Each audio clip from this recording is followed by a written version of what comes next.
Hello dear student, welcome back. यहाँ पर हम एनसीईआरटी क्लास 11 डिस्कस कर रहे हैं। ह्यूमन फिजियोलॉजी जो हमारा यूनिट 5 है, उसमें हम चैप्टर 18 पढ़ रहे हैं, बॉडी फ्लूइड एंड सर्कुलेशन। अभी तक हमने 2 वीडियो लेक्चर कंप्लीट डिस्कस कर चुके हैं। पुराना हमारा वीडियो था डाइजेशन एंड एब्जॉर्प्शन, और दूसरा हमारा पढ़े हैं breathing and exchange of gases. ये हमारा तीसरा लेक्चर चल रहा है, बॉडी फ्लूइड एंड सर्कुलेशन। काफ़ी ज़्यादा इंपॉर्टेंट पॉइंट है। इस पॉइंट में हमें क्या क्या पढ़ना है इस चैप्टर में, तो चलिए एक बार हम इस पर निगाह। सबसे पहले हमें ब्लड पढ़ना है, लिम्फ या tissue fluid, circulatory pathway, double circulation, regulation of cardiac activity और डिसऑर्डर ऑफ सर्कुलेटरी सिस्टम पढ़ना है। तो चलिए सबसे पहले स्टार्ट करते हैं। ब्लड पढ़ाने से पहले यहाँ पर एक छोटा सा पॉइंट दिया गया है, उस पॉइंट के बारे में हम आपको बताता हूँ। यहाँ छोटा सा एक पॉइंट दिया, काफ़ी ज़्यादा इंपॉर्टेंट पॉइंट है। कहते हैं कि जितने भी लिविंग सेल होते हैं हमारी बॉडी के अंदर, उनको न्यूट्रिएंट की भी आवश्यकता होती है। न्यूट्रिएंट में जैसे कार्बोहाइड्रेट हुआ, अमीनो एसिड हुआ और फैट हुआ, और ऑक्सीजन भी आवश्यकता होता है। उसके साथ भी अदर एसेंशियल सब्सटेंस भी आवश्यकता होता है। और जब सेल मेटाबॉलिज्म करेगा और मेटाबॉलिज्म के दौरान कुछ वेस्टेज या हार्मफुल सब्सटेंस बनेंगे, उनको हमें रिमूव लगातार करने की आवश्यकता होगी। इसलिए रिमूव जब हम करेंगे, और इसी की वजह से हमारी बॉडी पूरा हेल्थी फंक्शन बना रहेगा। और हमारी बॉडी में कुछ ऐसे मैकेनिज्म पाए जाते हैं जिसकी वजह से हम सब्सटेंस का मूवमेंट करते हैं टू द सेल और फ्रॉम द सेल। और टू द सेल और फ्रॉम द सेल मतलब क्या होगा, जैसे कोई न्यूट्रिएंट होगा, जब हम सेल के पास पहुंचाते हैं उसे हम कहेंगे टू द सेल। और फ्रॉम द सेल मतलब क्या होगा, जब सेल द्वारा वेस्टेज या हार्मफुल सब्सटेंस जो बन चुके हैं उनको हम बाहर निकालते हैं, रिलीज करवाते हैं, तो उसे हम क्या कहते हैं, फ्रॉम द सेल।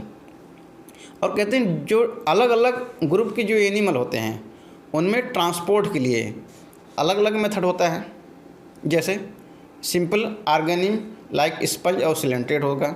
स्पंज और सिलेंट्रेट में क्या होता है, बॉडी कैविटी पाए जाएंगे। और बॉडी कैविटी, क्योंकि ये जो देखिए स्पंज की बॉडी कैविटी को स्पॉन्जियोसेल कहते हैं, और सिलेंट्रेट की बॉडी कैविटी को हम गैस्ट्रोवेस्कुलर कैविटी कहते हैं। क्योंकि जो स्पंज और सिलेंट्रेट ये दोनों जल एक्वेटिक एनिमल होते हैं, ये समुद्र में पाए जाएंगे, और इनके सराउंडिंग में चारों तरफ वाटर भरा होगा, और इनकी सराउंडिंग में जो वाटर होगा इनकी बॉडी कैविटी में इंटर कर जाएगा। और जब बॉडी कैविटी में जब वाटर इंटर करेगा, और वाटर में जैसे जलीय जीवन होते हैं, और वाटर में क्या होगा, न्यूट्रिएंट भी डिजॉल्व होंगे, और इसी वाटर के फ्लो के द्वारा इनकी बॉडी में न्यूट्रिएंट भी जाएगा, अदर सब्सटेंस भी चले जाएंगे। और जब इनके बॉडी में जो वाटर सर्कुलेट होगा, इसी के द्वारा क्या होगा, सब्सटेंस का एक्सचेंज होता है। और जैसे मोर कॉम्प्लेक्स ऑर्गेनिज्म की हम बात करें, जैसे हम सब हैं, और वर्टिब्रेट की बात करें, जैसे मोर कॉम्प्लेक्स जो ऑर्गेनिज्म होते हैं उसमें स्पेशल फ्लूइड पाया जाएगा। स्पेशल फ्लूइड के द्वारा हम क्या करते हैं, मटेरियल को ट्रांसपोर्ट करते हैं। और स्पेशल जो बॉडी फ्लूइड होगा या स्पेशल फ्लूइड होगा वो बॉडी के अंदर पाया जाएगा, और इसी के थ्रू क्या होगा, स्पेशल फ्लूइड थ्रू मटेरियल का ट्रांसपोर्ट होगा। और स्पेशल फ्लूइड का 2 एग्जाम्पल यहाँ पर दिए गए हैं, एक तो ब्लड हो गया और दूसरा क्या तो लिम्फ हो जाएगा। ब्लड क्या होगा, most commonly use body fluid होगा, और जो क्या होगा ह्यूमन में पाए जाएंगे और वर्टिब्रेट भी पाए जाएंगे। वर्टिब्रेट जैसे हायर ऑर्गेनिज्म, और हम सब ह्यूमन भी होंगे हायर ऑर्गेनिज्म। और दूसरा जो बॉडी फ्लूइड होगा उसे लिम्फ कहते हैं। और लिम्फ और ब्लड दोनों का काम ये होता है ट्रांसपोर्ट ऑफ सब्सटेंस को एक स्थान से दूसरे स्थान को हम भेजते हैं। भाई जैसे गंगा जी का पानी है, गंगा जी के पानी जैसे ब्लड हम मान लेते हैं, ब्लड को गंगा जी का पानी मान लेते हैं, और पानी में न्यूट्रिएंट एक स्थान से दूसरे स्थान फ्लो होता रहता है। उसी प्रकार हमारी बॉडी में ब्लड होता है, ब्लड के द्वारा न्यूट्रिएंट एक स्थान से दूसरे स्थान का ट्रांसपोर्ट होगा, और लिम्फ भी वही काम करते हैं। अब हम स्टार्ट करते हैं ब्लड क्या होगा, एक स्पेशल कनेक्टिव टिश्यू होते हैं। क्योंकि हमारे एनिमल जो टिश्यू में जो स्ट्रक्चर एंड ऑर्गेनाइजेशन जो चैप्टर दिया है उसमें एनिमल टिश्यू में स्पेशल कनेक्टिव टिश्यू 3 प्रकार होते हैं, ब्लड, बोन और कार्टिलेज होगा। यहाँ पर एक एग्जाम्पल दिया है ब्लड। अब यहाँ पर हम ब्लड पढ़ रहे हैं। ब्लड क्या होगा, एक स्पेशल कनेक्टिव टिश्यू होता है। ब्लड 2 चीज़ से मिलकर बना होता है, एक तो फ्लूइड मैट्रिक्स, और फ्लूइड मैट्रिक्स को हम क्या कहते हैं, प्लाज्मा कहते हैं। और दूसरा क्या होगा, फार्म एलिमेंट होगा, और दूसरा क्या हो जाएगा, फार्म एलिमेंट हो जाएगा। और सबसे पहले एक एक करके हम पढ़ते हैं। सबसे पहले प्लाज्मा, फिर इसके बाद फार्म एलिमेंट बारे में पढ़ेंगे। प्लाज्मा एक्स्ट्रा कलर होता है, प्लाज्मा भूसी की तरह कलर होता है, और प्लाज्मा विस्कस फ्लूइड होता है, मतलब वाटर से थोड़ा सा गाढ़ा होता है। और ब्लड के अंदर जो प्लाज्मा होता है 55% पाए जाएंगे, और जबकि प्लाज्मा के अंदर जो वाटर होगा वो 90 से 92% पाया जाएगा। और प्लाज्मा के अंदर जो प्रोटीन होगा वो 6 से 8% पाया जाएगा। और प्लाज्मा के अंदर जो मेजर प्रोटीन 3 पाए जाएंगे। वैसे तो बहुत सारे प्रोटीन होते हैं, लेकिन मेजर प्रोटीन 3 होते हैं, फाइब्रोजन, ग्लोबुलिन और एल्बुमिन। इनको हम एक ट्रिक से पढ़ेंगे, FAG। काफ़ी जैसे फॉग कोहरा होता है वैसे फैग से आप याद करेंगे। मेजर प्रोटीन 3 होते हैं, फाइब्रोनोजन, एल्बुमिन और ग्लोबुलिन होता है। अब एक करके हम फंक्शन के बारे में पढ़ते हैं। जैसे फाइब्रोनोजन हो गया, फाइब्रोनोजन का काम होता है क्लॉटिंग या कोगुलेशन ऑफ ब्लड में मदद करते हैं। और ग्लोबुलिन को हम कहते हैं एंटीबॉडी कहते हैं। एंटीबॉडी जो होता है हमारे बॉडी में डिफेंस मैकेनिज्म प्रोवाइड करते हैं। जैसे कोई बैक्टीरिया या वायरस हमारी बॉडी में इंटर करेगा तो ग्लोबुलिन एंटीबॉडी होंगे तो उस वायरस या बैक्टीरिया को तुरंत गोली मार देंगे। और एल्बुमिन क्या होगा, एल्बुमिन ऑस्मोटिक बैलेंस मेंटेन करते हैं। जैसे आप एल्बुमिन कैसे आप देखेंगे, जैसे आप अंडा देखें, अंडा में जो लिक्विड पार्ट होगा वही तो एल्बुमिन, लिबलिबल जो चीज़ होगा वो ऑस्मोटिक बैलेंस में पार्टिसिपेट करते हैं। उनका फंक्शन ऑस्मोटिक बैलेंस करना। और प्लाज्मा में स्मॉल अमाउंट में क्या होगा, मिनरल भी पाए जाएंगे। मिनरल जैसे सोडियम, कैल्शियम, मैग्नीशियम, बाइकार्बोनेट और क्लोराइड भी पाए जाएंगे। और प्लाज्मा के अंदर कुछ न्यूट्रिएंट भी पाए जाएंगे, जैसे ग्लूकोज, अमीनो एसिड और लिपिड भी पाए जाते हैं। और प्लाज्मा खास बात ये होता है हमारी बॉडी में वो सदैव ट्रांजिट फॉर्म में पाए जाएंगे। जैसे मैं बताता हूँ, जैसे आप गंगा जी का पानी देखते हैं, गंगा जी के पानी में जो न्यूट्रिएंट होंगे वो हमेशा एक स्थान से दूसरे स्थान तक बहते रहते हैं।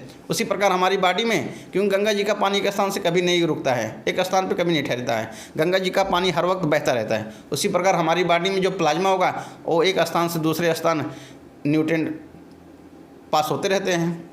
और हमारे प्लाज्मा में क्लॉटिंग फैक्टर भी पाए जाएंगे। क्लॉटिंग फैक्टर उसे कहते हैं ऐसा फैक्टर जो ब्लड को क्लॉट करते हैं, उसे हम क्लॉटिंग फैक्टर कहते हैं। और क्लॉटिंग फैक्टर प्लाज्मा में पाए जाते हैं, खास बात। और प्लाज्मा में जो क्लॉटिंग फैक्टर होगा वो इनएक्टिव फॉर्म में पाया जाएगा। जैसे आपको चोट लग गया, जब चोट लगने के बाद हमारे ब्लड से क्लॉटिंग जो फैक्टर हमारी जो बॉडी में हमारे ब्लड में जो क्लॉटिंग फैक्टर होंगे वो तुरंत क्या होगा, एक्टिवेट हो जाएंगे। और एक्टिवेट हो जाएंगे तो ब्लड को क्लॉट कर देंगे, जिससे हमारे बॉडी में जो ब्लड बह रहा था अब रुक जाएगा बहना। और प्लाज्मा माइनस क्लॉटिंग फैक्टर उसे हम क्या कहते हैं, सीरम कहते हैं। एक हमारा फार्मूला बन के आता है, जैसे प्लाज्मा माइनस क्लॉटिंग फैक्टर उसे हम क्या कहते हैं, सीरम कहते हैं। प्लाज्मा माइनस क्लॉटिंग फैक्टर उसे सीरम कहते हैं। ये हमारा फार्मूला हो जाएगा, आप याद कर सकते हैं, काफ़ी ज़्यादा इंपॉर्टेंट पॉइंट है। अब हम पढ़ेंगे फार्म एलिमेंट।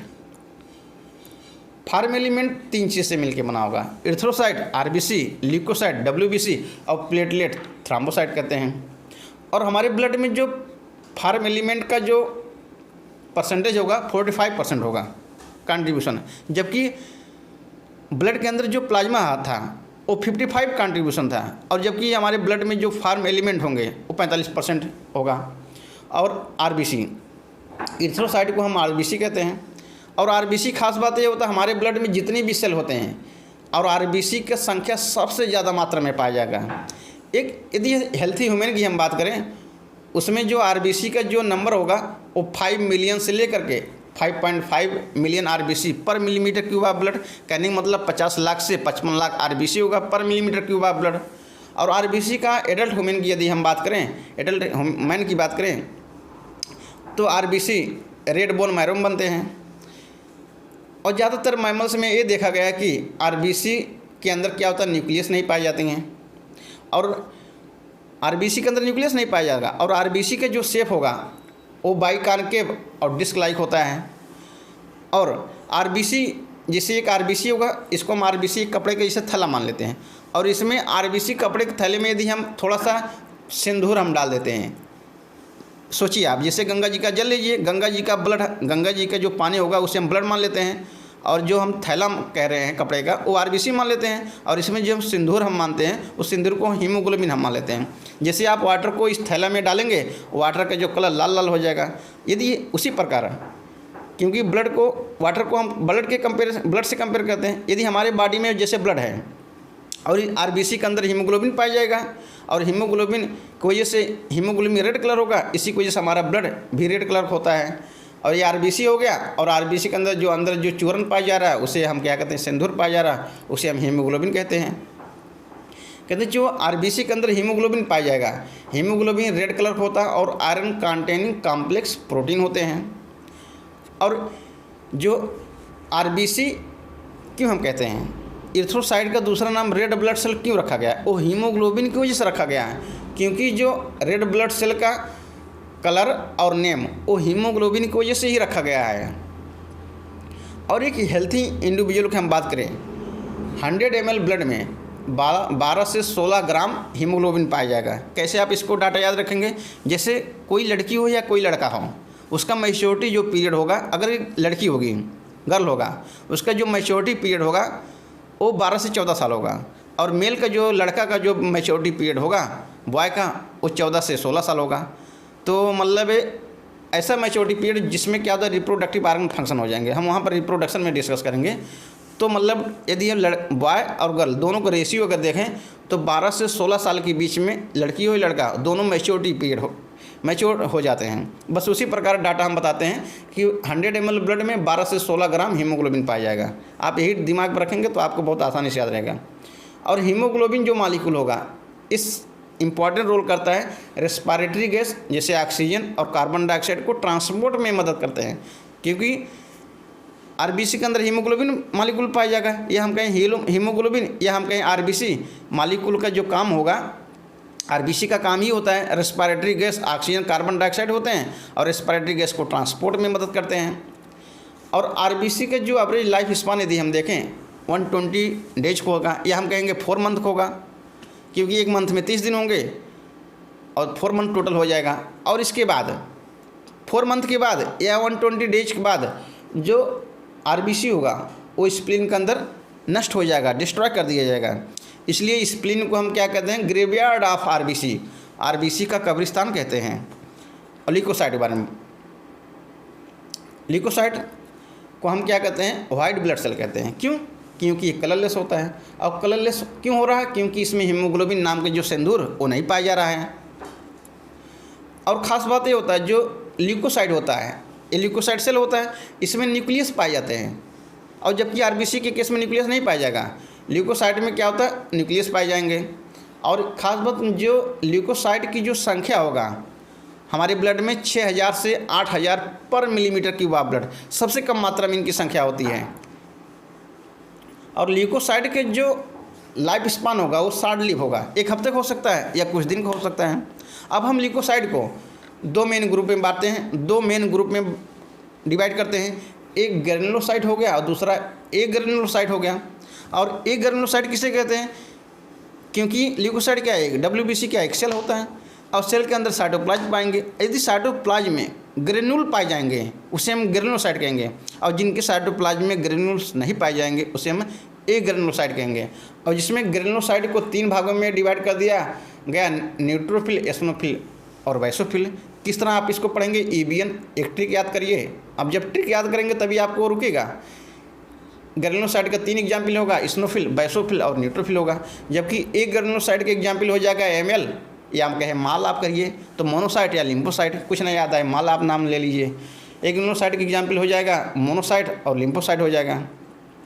और यदि हम इनकी परसेंटेज की बात करें, न्यूट्रोफिल सबसे ज़्यादा मात्रा में सेल के अंदर पाया जाएगा, 60 से 65% सबसे ज़्यादा मात्रा में न्यूट्रोफिल पाया जाएगा, 60 से 65% होगा।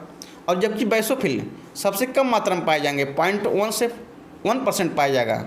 और मोनोसाइट 6 से 8% पाया जाएगा। और जबकि इस्नोफिल 2 से 3% पाया जाएगा।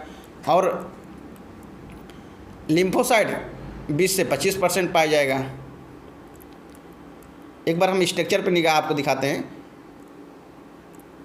ये आरबीसी हो गया, ये हमारा platelet, eosinophil, basophil, neutrophil, monocyte.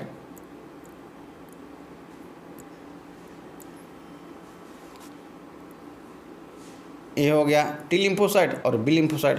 आप स्ट्रक्चर एक बार ध्यान से देखेंगे तो स्ट्रक्चर आपको पहचान में आ जाएगा। देखिए, B lymphocyte, T lymphocyte, monocyte, neutrophil, basophil, eosinophil, platelet और आरबीसी। कभी कभी स्ट्रक्चर से भी क्वेश्चन पूछ लिया जाता है ना, इसलिए मैं आपको स्ट्रक्चर भी दिखा रहा हूँ। काफ़ी ज़्यादा इंपॉर्टेंट पॉइंट था। और अब हम बताते हैं कि जो न्यूट्रोफिल और मोनोसाइट, इनका जो नेचर होता है फाइगोसिटिक नेचर होता है। क्योंकि जब हमारी बॉडी में कोई फॉरेन ऑर्गेनिज्म जब इंटर करता है तो न्यूट्रोफिल और मोनोसाइट ये क्या करते हैं? बैक्टीरिया हो, फॉरेन ऑर्गेन में जैसे बैक्टीरिया हुआ, वायरस हुआ, जैसे हमारी बॉडी में इंटर करेंगे और न्यूट्रोफिल मोनोसाइट क्या करते हैं, इनको खा जाते हैं, क्योंकि ये सैनिक होते हैं। न्यूट्रोफिल मोनोसाइट तुरंत कोई ऑर्गेन में आ जाता है, उसको तुरंत मतलब बारूद गिराते हैं, तुरंत वो मर जाता है, खा लेते हैं। ये हम कहें कि बेसोफिल जो होता है वो हिस्टामिन, सेरोटोनिन और हिपरिन सीक्रेट करता है। हिपरिन क्या होगा, एक एंटीकोगुलेंट एजेंट होगा जो ब्लड को थक्का होने से बचाता है, ब्लड को जमने से बचाता है हिपरिन। और जो बेसोफिल होगा इसका काम होता है इन्फ्लामेटरी रिएक्शन में काम करना का। बेसोफिल का जो फंक्शन होगा इन्फ्लामेटरी रिएक्शन में इन्वॉल्व होते हैं। और इस्नोफिल जो होता है ये इन्फेक्शन से हमें बचाते हैं। इस्नोफिल का 2 काम होगा, काफ़ी ज़्यादा इंपॉर्टेंट पॉइंट नीट में आ चुका है। इस्नोफिल का 2 काम होगा, एक पहला काम होगा रजिस्ट इन्फेक्शन से हमें बचाते हैं, और दूसरा काम ये होता है एलर्जिक रिएक्शन काज करते हैं। दूसरा रिएक्शन एलर्जिक रिएक्शन होता है, दूसरा फंक्शन है एलर्जिक रिएक्शन में। और ख़ास बात है लिम्फोसाइट 2 मेजर प्रकार के होते हैं, बी फार्म और टी फार्म होता है। और बी लिम्फोसाइट को हम क्या कहते हैं, ह्यूमरल इम्यूनिटी, और टी लिम्फोसाइट को हम कहते हैं सेल मीडिएटेड इम्यूनिटी कहते हैं, CMI कहते हैं। और दोनों यहाँ पर बोथ लिखा है, दोनों बी लिम्फोसाइट और टी लिम्फोसाइट दोनों मिल करके हमारी बॉडी में क्या होता है, इम्यून रिस्पांस, प्रतिरोध क्षमता पैदा करते हैं। क्योंकि अगर बी लिम्फोसाइट टी लिम्फोसाइट नहीं होगा तो हमारी बॉडी में प्रतिरोध क्षमता नहीं आएगा। अब प्लेटलेट को हम क्या कहते हैं, थ्राम्बोसाइट कहते हैं। प्लेटलेट का दूसरा नाम थ्राम्बोसाइट हो जाएगा। प्लेटलेट क्या होगा, एक्चुअली एक सेल फ्रेगमेंट होंगे, कोई सेल नहीं होते हैं, विशेष आपको ध्यान देना है। प्लेटलेट कोई सेल नहीं होता, ये सेल का टुकड़ा होता है, सेल फ्रेगमेंट होते हैं। और जो प्लेटलेट बनते कहाँ से होते हैं, मेगाकैरियोसाइट एक स्पेशल सेल होता है, उसी से प्लेटलेट का फॉर्मेशन होगा। और जो मेगाकैरियोसाइट बोन मैरो के अंदर बनते हैं, जैसे हम स्ट्रक्चर थोड़ा हम आपको दिखाते हैं। जैसे ये मेगाकैरियोसाइट नाम का सेल होता है, इसमें न्यूक्लियस पाया जा रहा है, ये न्यूक्लियस है, सेंटर में क्या होता है, न्यूक्लियस है, ये न्यूक्लियस मैं बना रहा हूँ। और ख़ास बात होता है जब ये सेल फ्रेगमेंट होगा, क्योंकि ये मेगाकैरियोसाइट सेल होता है, ये जो सेल हमने बताया मेगाकैरियोसाइट होता है। और मेगाकैरियोसाइट से सेल ऐसे ब्रेक होगा, जब सेल ऐसे ब्रेक होगा तो सेल के ऐसे टुकड़े बन जाएंगे। देखिए इसमें न्यूक्लियस कहीं नहीं है, सेल के ऐसे टुकड़े बन जाएंगे, यही तो मैं बता रहा हूँ। ये मेगाकैरियोसाइट होता है। मेगाकैरियोसाइट जब सेल फ्रेगमेंट होगा ऐसे छोटे छोटे टुकड़े में चेंज हो जाएगा। और देखिए छोटे छोटे टुकड़े में कहीं हमें न्यूक्लियस नहीं दिख रहा, क्योंकि न्यूक्लियस ब्रेक ही नहीं हुआ है। यही कारण है कि जो प्लेटलेट सेल फ्रेगमेंट होते हैं, किससे, मेगाकैरियोसाइट से। और मेगाकैरियोसाइट के जो फॉर्मेशन बोन मैरो के अंदर होता है, काफ़ी ज़्यादा इंपॉर्टेंट पॉइंट था ये। और जो प्लेटलेट होगा, इनकी जो ब्लड में हमारी जो संख्या होता है 1.5 लाख से 3.5 लाख होता है पर मिलीमीटर क्यूब। ब्लड में प्लेटलेट की जो संख्या होता है 1.5 लाख से 3.5 लाख होता है। अब प्लेटलेट से कुछ ऐसे सब्सटेंस रिलीज होते हैं जो कोगुलेशन या क्लॉटिंग ऑफ ब्लड में मदद करते हैं। यदि प्लेटलेट की जो संख्या कम हो जाए तो क्या होगा, क्लॉटिंग डिसऑर्डर हो जाएगा। और क्लॉटिंग जब डिसऑर्डर हो जाएगा तो हमारी बॉडी से ज़्यादा मात्रा ब्लड क्लॉस होगा।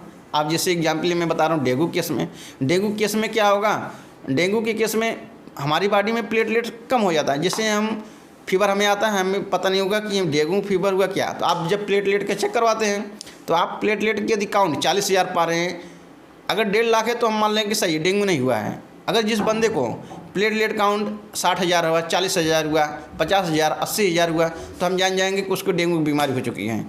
क्योंकि प्लेटलेट ही साइन सबसे ज़्यादा होता है। क्योंकि प्लेटलेट क्या होगा, यदि संख्या कम हो गया तो हम जाएंगे कि क्लॉटिंग उसको डिसऑर्डर हो गया और उसके बॉडी से ब्लड का लॉस ज़्यादा हो रहा है। ब्लड ग्रुप, इसमें हमें ब्लड ग्रुप दो ग्रुप हमें पढ़ना है। एक ABO ग्रुप होगा और दूसरा RH ग्रुप होगा। जो पूरे वर्ल्ड में सबसे ज़्यादा 2 ही ग्रुप यूज किया जाता है, एक ABO ब्लड ग्रुप, दूसरा RH ग्रुपिंग। और ये देखिए जो ब्लड ग्रुप होगा, अब हम पढ़ते हैं ABO ब्लड ग्रुप। और जो ABO ब्लड ग्रुप होगा एक डिपेंड करता है एंटीजन पे। और देखिए जैसा एंटीजन होगा वैसा ब्लड ग्रुप होगा, क्योंकि 4 प्रकार के ब्लड ग्रुप पाए जाएंगे, ए बी, ए बी फिर ओ। और जो A B O blood group में जो ब्लड ग्रुप होगा वो डिपेंड करता है, वो एंटीजन पे डिपेंड करता है।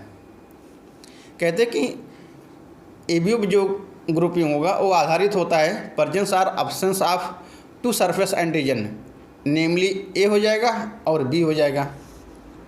और एंटीजन किसे कहते हैं?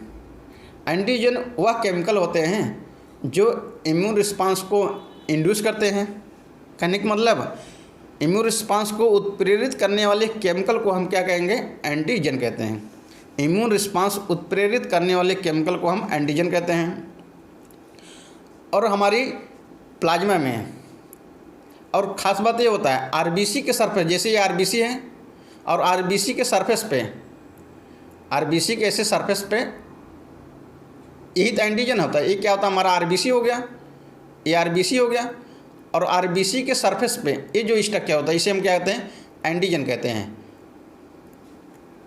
और एंटीजन के ऊपर डिपेंड करता है कि किस प्रकार का ब्लड ग्रुप होगा, क्योंकि ये आरबीसी होगा और आरबीसी के सरफेस पे जो पाया जाएगा उसी को हम एंटीजन कहते हैं। अब एंटीजन ए भी हो सकते हैं, बी भी हो सकते हैं, ए भी होते हैं और ओ होते हैं, और उसी की एंटीजन के आधार पर ब्लड ग्रुप डिसाइड होगा। और ख़ास बात ये होता है प्लाज्मा में एंटीबॉडी पाए जाएंगे और एंटीबॉडी वह प्रोटीन होंगे जो एंटीजन के रिस्पांस में बनते हैं। और एंटीजन और एंटीबॉडी के आधार पर 4 प्रकार के ब्लड ग्रुप होंगे, ए बी, ए बी और ओ। अब जिसे हम चार्ट आपको हम दिखाते हैं ब्लड ग्रुप, यदि हम चार्ट देखें, देखिए आरबीसी, ये हमारा आरबीसी हो गया और आरबीसी के सरफेस पे, आरबीसी के सरफेस पे ऐसे क्या होगा? एंटीजन पाए जाएंगे। चलिए अगर ए वाला एंटीजन पाया जाएगा तो ए ब्लड ग्रुप ए हो जाएगा। और जैसे ये आरबीसी हो गया और आरबीसी के सरफेस पे अगर एंटीजन ए बी वाला पाया जाएगा, इसका ब्लड ग्रुप क्या हो जाएगा? बी हो जाएगा। यदि ये आरबीसी हो गया, आरबीसी के सरफेस पे एक एंटीजन ए पाया जाएगा और दूसरा एंटीजन बी पाया जाएगा और दूसरा एंटीजन ऐसे बी पाया जाएगा, तो ब्लड ग्रुप क्या हो जाएगा? ए बी हो जाएगा। यदि आरबीसी के सरफेस पर कोई भी एंटीजन ना पाया जाए उसका ब्लड ग्रुप ए हो जाएगा। चलिए अब हम आपको डिटेल बताते हैं। जैसे आरबीसी के सरफेस पे एंटीजन पाए जाएंगे, यदि एंटीजन ए पाया जाएगा तो उसका ब्लड ग्रुप ए हो जाएगा। अगर एंटीजन बी पाए जाएंगे आरबीसी के सरफेस, उसका ब्लड ग्रुप बी हो जाएगा। यदि आरबीसी के सरफेस पे एंटीजन ए भी पाया जाएगा, ए और बी दोनों पाया जाएगा, उसका ब्लड ग्रुप ए भी हो जाएगा। यदि आरबीसी के सरफेस पे कोई एंटीजन नहीं पाया जाएगा, उसका ब्लड ग्रुप ओ हो जाएगा। और इसको उल्टा यदि हम देखें, क्योंकि यदि प्लाज्मा के अंदर क्या होगा? एंटीबॉडी पाया जाएगा, इसके जस्ट अपोजिट होगा। यदि आपका ब्लड ग्रुप ए होगा, आपके ब्लड में जो प्लाज्मा होगा उसके एंटी बी पाया जाएगा। ब्लड ग्रुप के जस्ट उल्टा हम कहेंगे, जैसे ब्लड ग्रुप ए हो जाएगा और एंटीबॉडी एंटी बी पाया जाएगा। ब्लड ग्रुप यदि ए है और प्लाज्मा में एंटीबॉडी जो एंटी बी पाया जाएगा। यदि ब्लड ग्रुप बी हो जाएगा, एंटीबॉडी ए पाया जाएगा और ब्लड ग्रुप ए बी हो जाएगा, प्लाज्मा के अंदर कोई तब एंटीबॉडी नहीं पाया जाएगा। यदि ब्लड ग्रुप ओ होगा, प्लाज्मा में एंटीबॉडी ए और एंटीबॉडी बी दोनों पाया जाएगा। कहने का मतलब है यदि ए बी ब्लड ग्रुप का हम देखें, A B blood group plasma में कोई एंटीबॉडी नहीं पाया जाएगा, और जबकि ओ ब्लड ग्रुप है यदि हम देखें उसके आरबीसी के सरफेस पर कोई एंटीजन नहीं पाया जाएगा। काफ़ी ज़्यादा इंपॉर्टेंट पॉइंट था।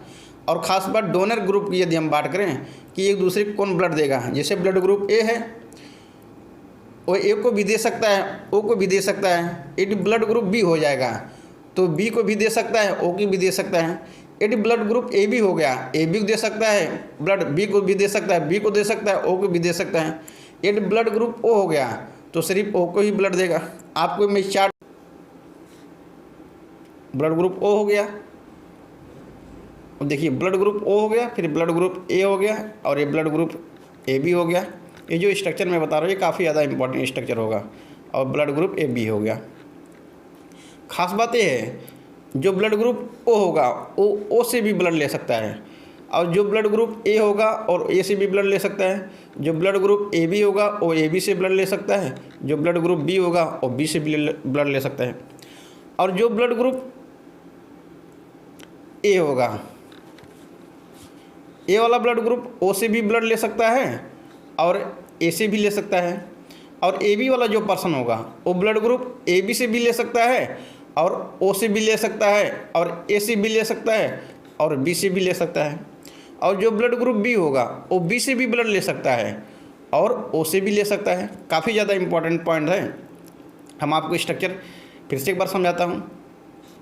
देखिए, जो ब्लड ग्रुप ओ होगा वो ओ से ब्लड ले सकता है, और जो ब्लड ग्रुप ए होगा वो ए से भी ब्लड ले सकता है और ओ से भी ब्लड ले सकता है, और जो ब्लड ग्रुप ए बी होगा वो ए बी से भी ब्लड ले सकता है, ओ से भी ले सकता है और ए से भी ले सकता है और बी से भी ले सकता है। और जो ब्लड ग्रुप बी होगा वो बी से भी ब्लड ले सकता है और ओ से भी ब्लड ले सकता है। काफ़ी ज़्यादा इंपॉर्टेंट पॉइंट था। इस स्ट्रक्चर से आपको काफ़ी ज़्यादा समझ में आएगा।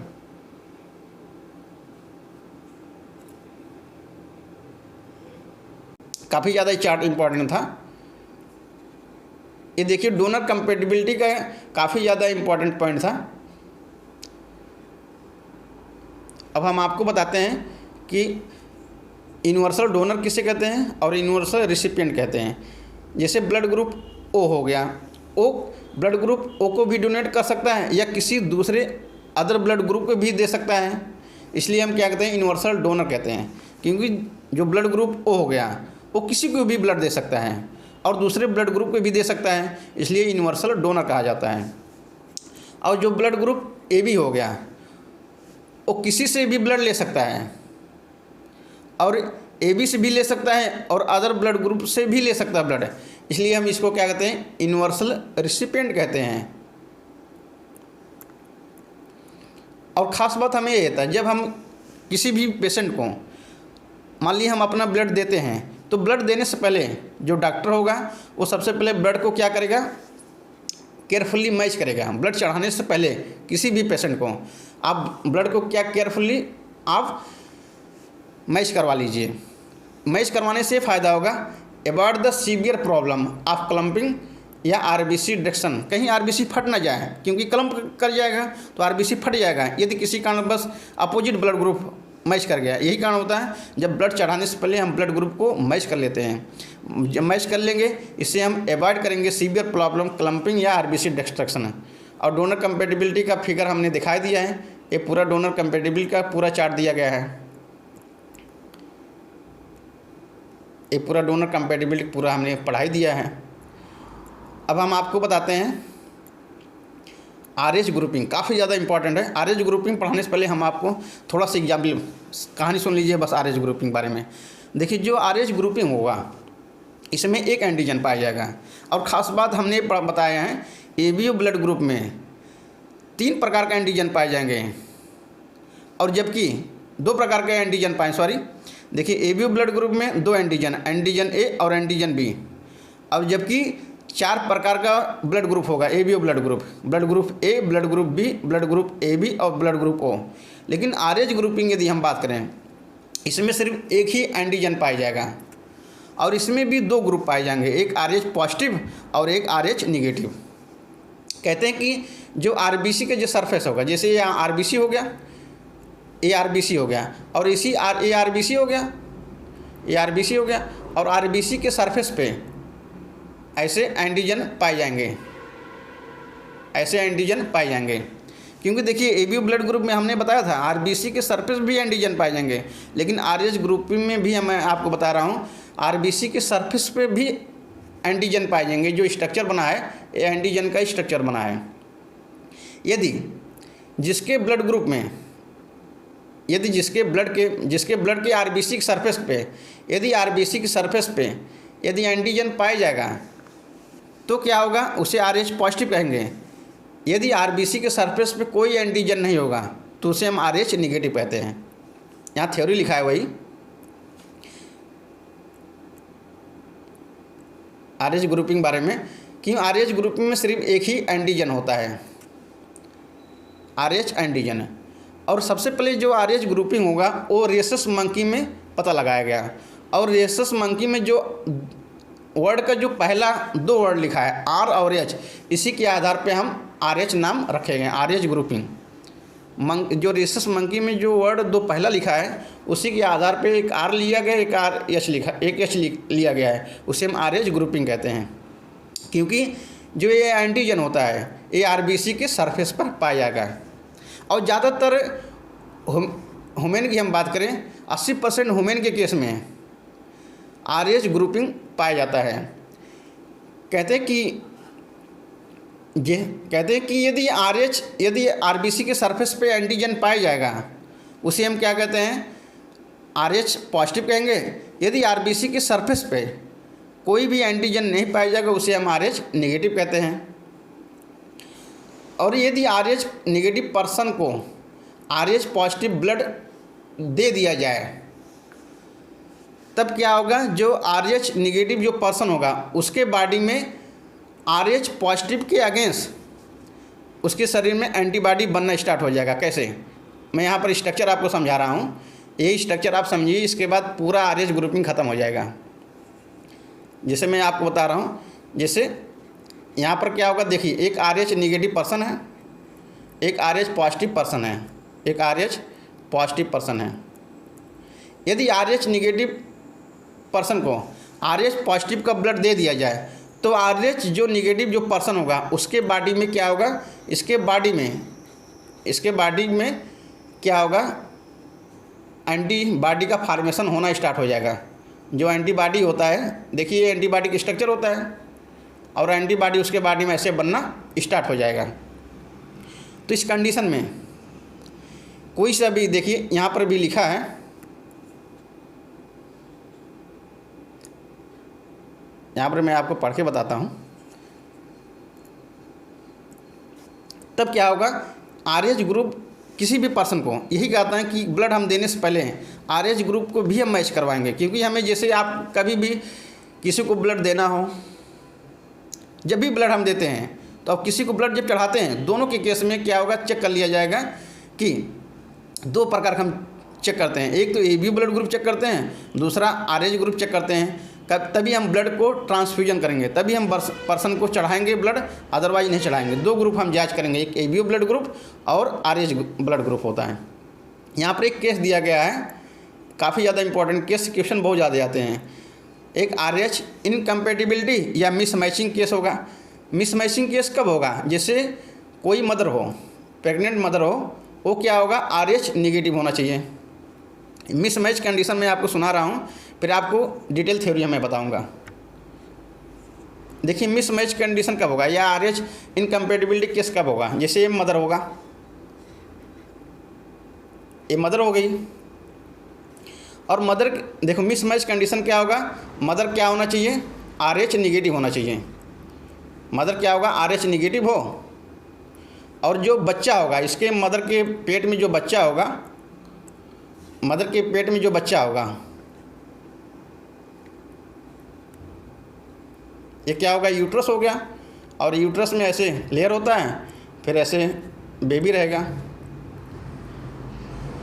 ये क्या हो गया, बेबी हो गया।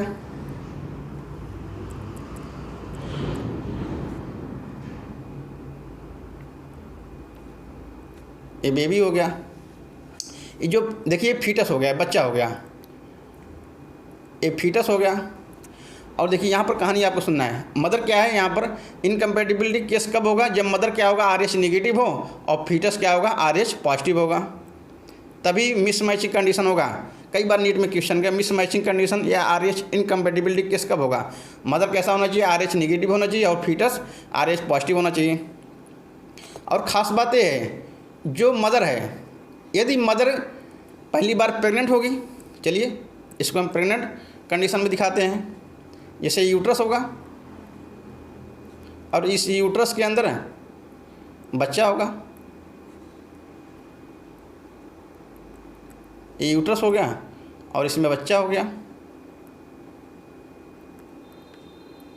ये बच्चा हो गया। अब देखिए जब मदर पहली बार प्रेग्नेंट होगा, जब मदर पहली बार जब प्रेग्नेंट होगी तो क्या होगा, बच्चा यदि आरएच पॉजिटिव है, बच्चा यदि आरएच पॉजिटिव है और मदर क्या होगा, मदर का जो ब्लड होगा वो आरएच नेगेटिव है, तो इनकम्पेटिबिलिटी का या मिसमैचिंग का केस हो रहा है।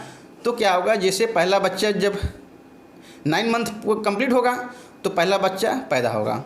जब पहला बच्चा जब पैदा होगा, पैदा होने के दौरान हो सकता है जब अम्बिलाइकल कार्ड को काटा जाए, क्योंकि यहाँ पर प्लेसेंटा भी देखिए पाया जा रहा है, क्योंकि मदर और फीटस की जो जंक्शन होता है इसे हम प्लेसेंटा कहते हैं।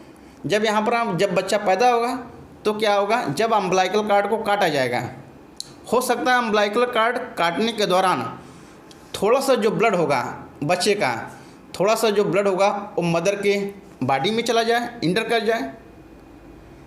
जब मदर के, क्योंकि देखिए जो प्लेसेंटा एक ऐसा बैरियर होगा, मदर का ब्लड और फीटस का ब्लड एक दूसरे से सेपरेट होता है। जब बच्चा पैदा होगा, पैदा होने के दौरान अम्बिलाइकल कार्ड या हिंदी में नाड़ा कहते हैं, जब अम्बिलाइकल कार्ड को काटा जाएगा तब थोड़ा सा बच्चे का ब्लड मदर के ब्लड में एक्सपोज हो गया। क्योंकि सोचिए अगर हमारे ब्लड में RH निगेटिव है, मदर का ब्लड RH निगेटिव है और बच्चे का RH positive, opposite blood mother के अंदर बॉडी में चला गया है। अब क्या होगा, मदर के ब्लड में क्योंकि कोई दुश्मन आ गया है, समझो स्वाभाविक बात है, किसी अगर दूसरे का ब्लड आ जाएगा तो हमारी बॉडी उसको आतंकवादी समझेगा। तो मदर का ब्लड में RH पॉजिटिव ब्लड चला गया है, तो मदर के ब्लड में पहला बच्चा पैदा हो जाएगा, कोई इससे दिक्कत नहीं होगा, कोई दिक्कत नहीं होगा पहला बच्चा पैदा होने में। जब पहला बच्चा पैदा होगा उसी के दौरान मदर के बॉडी में क्या होगा, एंटीबॉडी बनना स्टार्ट हो जाएगा। मदर के बॉडी में एंटीबॉडी बनना स्टार्ट हो जाएगा, क्योंकि जब मदर दूसरी बार प्रेग्नेंट होगी तो अब मदर के ब्लड में एंटीबॉडी पहले से बना हुआ रखा है। यदि बच्चा फिर RH पॉजिटिव हो गया, मदर RH निगेटिव पहले से है, तो मदर के शरीर में एंटीबॉडी पहले से रखा है, तो क्या होगा, प्लेसेंटा एक ऐसा बैरियर होगा जिसके थ्रू क्या होगा, जो एंटीबॉडी होगा वो छनते हुए ब्लड के छनते हुए प्लेसेंटा से होते हुए प्लेसेंटा से जो एंटीबॉडी क्रॉस कर जाता है। जब एंटीबॉडी क्रॉस करके RBC के पास पहुंचेगा तब क्या होगा, RBC क्योंकि मतलब जो एंटीबॉडी होगा मदर का और बच्चे में जो RH एंटीजन होगा एक दूसरे से कलम कर जाएंगे। बच्चे के शरीर में ऐसे बच्चे के शरीर में RH एंटीजन होंगे और मदर से क्या आ जाएगा, ऐसे एंटीबॉडी आ जाएगा। मदर से ऐसे एंटीबॉडी आ जाएगा, एंटीबॉडी आएगा और ऐसे एंटीबॉडी क्या होगा, कलम कर जाएगा। अब जब कलम कर जाएगा तो बच्चे का जो RBC होगा तुरंत फट जाएगा। जब बच्चे का RBC फट जाएगा इससे क्या होगा, बच्चे जानलेवा, बच्चे घातक भी हो सकता है, क्योंकि जब RBC फटेगा बच्चे को एनीमिया बीमारी हो सकता है बच्चा मर भी जाए। और जब RBC फटेगा हीमोग्लोबिन रिलीज होगा, और जब हीमोग्लोबिन रिलीज होगा तो उससे बिलिरुबिन ज़्यादा मात्रा में बनेगा, बच्चे को जॉन्डिस हो जाएगा। इस कंडीशन को हम क्या कहते हैं, इरिथ्रोब्लास्टोसिस फिटोलिस कहते हैं। कि इरिथ्रो मीन्स क्या होगा, RBC, ब्लास्टोसिस माने फट जाना, RBC फट जाता है बच्चे के बॉडी के अंदर है। तो इस कंडीशन को बचने के लिए यदि पहला बच्चा पैदा होगा कोई दिक्कत नहीं, जब मदर दूसरी बार प्रेग्नेंट होगी तभी दिक्कत होगा। इस कंडीशन को बचने के लिए, इस कंडीशन को बचाया तभी जा सकता है जब पहला बच्चा पैदा हो, और पहला बच्चा पैदा होने के जस्ट तुरंत बाद मदर के शरीर में RH एंटीबॉडी इंजेक्शन लगा दिया जाए। जब RH एंटीबॉडी जब इंजेक्शन लगा दिया जाएगा, जो ये एंटीबॉडी जो बने थे मदर के शरीर में ये तुरंत ख़त्म हो जाएगा। तो जब मदर प्रेग्नेंट होगी तो भले बच्चा RH पॉजिटिव है, मदर के शरीर में RH निगेटिव ब्लड पहले, तो बच्चे के शरीर में जो RH एंटीजन है मदर के शरीर से कोई मतलब मदर के ब्लड से कोई प्रभाव नहीं पड़ेगा, बच्चा फिर आराम से ग्रो होगा और पैदा हो जाएगा 9 मंथ के बाद। ये कंडीशन पूरा लिखा है। चलिए हम आपको थ्योरी बताते हैं। काफ़ी ज़्यादा इम्पोर्टेंट पॉइंट था। अब आपको वही देखिए चीज़ सुना रहा हूँ जो हमने अभी बताया है। काफ़ी ज़्यादा इम्पोर्टेंट पॉइंट था केस बारे में, मिसमैच कंडीशन बारे में, RH इनकम्पेटिबिलिटी। यहाँ पर क्या होगा, केस मैं पढ़ा रहा हूँ RH इनकम्पेटिबिलिटी या मिसमैचिंग। मिसमैचिंग कंडीशन कब होगा, जब प्रेग्नेंट मदर क्या होगा, RH निगेटिव ब्लड हो, प्रेग्नेंट मदर के ब्लड में RH निगेटिव होना चाहिए और जो फीटस का ब्लड होना वो RH पॉजिटिव होगा, तभी मिसमैचिंग का केस बनेगा या RH इनकम्पेटिबिलिटी केस बनेगा। कहते हैं जब मदर फर्स्ट प्रेगनेंसी होगी, जब जो मदर होगा पहली बार प्रेग्नेंट होगी तो हो सकता है कि, और जब मदर प्रेग्नेंट होगी, और ख़ास बात होता है मदर का ब्लड और फीटस का ब्लड बच्चे का ब्लड और मदर ब्लड प्लेसेंटा के थ्रू सेपरेट होते हैं, और जब सेपरेट होगा, हो सकता है कि जब बच्चा पैदा हो, और जब बच्चा पैदा होगा, पैदा होने के दौरान जब अम्बिलाइकल कार्ड को काटा जाएगा, हो सकता है कुछ अमाउंट का ब्लड आरएच जो पॉजिटिव जो बच्चे का जो ब्लड हो सकता है कुछ माँ के ब्लड में चला जाए, कुछ मैटरनल स्मॉल अमाउंट में, कुछ मैटरनल के ब्लड में एक्सपोज हो जाए। तब क्या होगा, मदर के शरीर में आरएच एंटीजन के खिलाफ एंटीबॉडी बनना स्टार्ट हो जाएगा। वही देखो जो मैं केस बताया था वही सेम चल रहा है। अब क्या होगा, मदर के शरीर में एंटीबॉडी बनना स्टार्ट हो जाएगा आरएच एंटीजन के खिलाफ। फिर क्या होगा, हो सकता है कि जब मदर और पहला बच्चा जब पैदा होगा तो स्वाभाविक बात है अम्बिलाइकल कार्ड को काटा जाएगा। हो सकता है कि जब बच्चा पैदा हो रहा है कुछ बच्चे का जो ब्लड होगा और मदर के ब्लड में एक्सपोज कर जाए। यहाँ पर लिखा है कि हो सकता है जो बच्चे का जो ब्लड होगा थोड़ा मोड़ा मात्रा में ब्लड मम्मी के ब्लड में एक्सपोज कर जाए। तो पहली प्रेगनेंसी कोई दिक्कत नहीं होगा, बच्चा आसानी से पैदा हो जाएगा, बच्चा हेल्दी पैदा होगा। लेकिन इस केस में क्या होगा, सब्सिक्वेंट प्रेगनेंसी, चलिए मदर दूसरी बार प्रेग्नेंट हुई या तीसरी बार प्रेग्नेंट हुई या चौथी बार प्रेग्नेंट हुई, उसकी इच्छा के अनुसार जितनी बार प्रेग्नेंट होनी चाहिए कर हो सकती है। तो मदर जब दूसरी बार प्रेग्नेंट होगी उसी के दौरान हो सकता है कि जब मदर दूसरी बार प्रेग्नेंट हो, जब प्रेग्नेंट हो बच्चा आरएच पॉजिटिव हो। जब बच्चा आरएच पॉजिटिव होगा और मदर के शरीर में आरएच निगेटिव ब्लड था और मदर के शरीर में पहले से एंटीबॉडी बन गया था। जब एंटीबॉडी बन गया था प्लेसेंटा के बैरियर के थ्रू एंटीबॉडी क्रॉस भी कर जाते हैं और मदर के ब्लड से जो एंटीबॉडी बने थे वो एंटीबॉडी लीक करके वो बच्चे के पास आ जाएंगे। जब बच्चे के पास आ जाएगा तो बच्चे का जो आरबीसी होगा वो नष्ट हो जाएगा। और नष्ट होने से, क्योंकि जब आरबीसी फटेगा, आरबीसी जब कमी होगी तो इस कंडीशन एक बीमारी हो जाएगी बच्चे को, एनीमिया बीमारी हो जाएगा। हो सकता है बच्चा मर जाए, जानलेवा हो सकता है बच्चे के लिए। और जब आरबीसी फटेगी तो उससे हीमोग्लोबिन रिलीज होगा। जब हीमोग्लोबिन रिलीज होगा ज़्यादा मात्रा में बिलिरुबिन बनेगा, तो इसी वजह से बच्चे को जॉन्डिस हो जाएगा।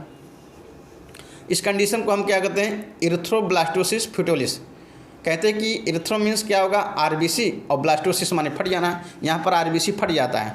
फ्यूटोलिस माने क्या था, बच्चा, जो फीटस, यहाँ फ्यूटोलिस जो लिखा है तो इसका मतलब फीटस लिखा है। फीटस का जो आरबीसी होगा वो फट जाएगा। इस कंडीशन को हम इरिथ्रोब्लास्टोसिस फ्यूटोलिस कहते हैं। इस कंडीशन को हमें बचने के लिए तो हमें करना क्या चाहिए, जब मदर का बच्चा पहली बार जब पैदा हो, पहला इस कंडीशन को बचने के लिए जब पहला बच्चा पैदा हो, पैदा होने की जस्ट बाद मदर को क्या कर, देखो यहाँ पर मदर को दिया जाएगा एंटी आरएच एंटीबॉडी का इंजेक्शन लगाया जाएगा। इसको विशेष ध्यान, नीट में क्वेश्चन ऐसे पूछा जाएगा, बच्चे को इंजेक्शन दिया जाएगा, मदर को इंजेक्शन, आपका आंसर होगा मदर को इंजेक्शन दिया जाएगा।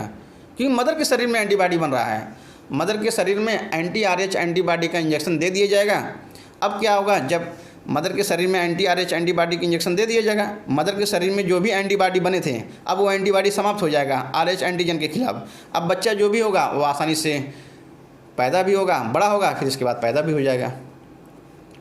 काफ़ी ज़्यादा इंपॉर्टेंट टॉपिक है, इसलिए हम आपको यहाँ पर फिगर से बताया है। Coagulation of blood, coagulation of blood किसे कहते हैं, जैसे आपको कहीं अगर चोट लग गया, जब चोट लगता है तो कुछ 2 से 8 मिनट बाद तो क्या होगा, खून बहना बंद हो जाता है। जब खून बहना बंद हो जाता है हम कहते हैं हमारा ब्लड क्लॉट हो गया। जैसे 2 से 8 मिनट के बाद 2 से 8 मिनट